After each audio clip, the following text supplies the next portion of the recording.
ഇവിടെ ഒരു മുട്ട ഓംലെറ്റിന് $2000 വില. ഒരു പെൺകുട്ടി സ്പൂൺ എടുത്ത് രുചിച്ചു നോക്കി. ഇത് യഥാർത്ഥ മുട്ടയല്ലെന്ന് അവൾക്ക് മനസ്സിലായി.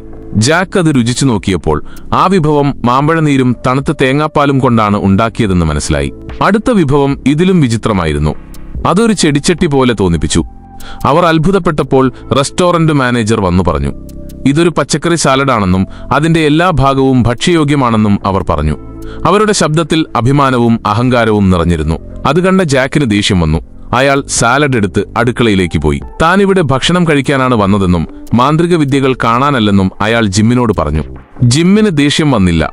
പകരം അയാൾ ഒരു ബീഫിന്റെ ഒരു കഷണം പുറത്തെടുത്ത് ജാക്കിന് ഒരു വെല്ലുവിളി നൽകി. ലഭ്യമായതെല്ലാം ഉപയോഗിച്ച് നല്ലൊരു ഡിഷ് ഉണ്ടാക്കി കാണിക്കാൻ ജാക്ക് തീരുമാനിച്ചു.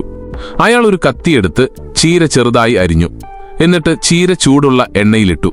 അയാൾ വേഗത്തിൽ ബീഫ് നേരിയ കഷണങ്ങളായി മുറിച്ചു. അയാൾ ബീഫ് ഗ്രിൽ ചെയ്തു. എന്നിട്ട് ഉയർന്ന തീയിൽ വേഗത്തിൽ വറുത്തു. മറ്റ് മസാലകൾ എന്നിവ ചേർത്തു. അധികം വൈകാതെ സ്വാദിഷ്ടമായ ഒരു വിഭവം തയ്യാറായി. ജാക്ക് ശരിക്കും കഴിവുള്ളവനായിരുന്നു. പക്ഷേ ജിമ്മിന് അത്ഭുതമുണ്ടായില്ല.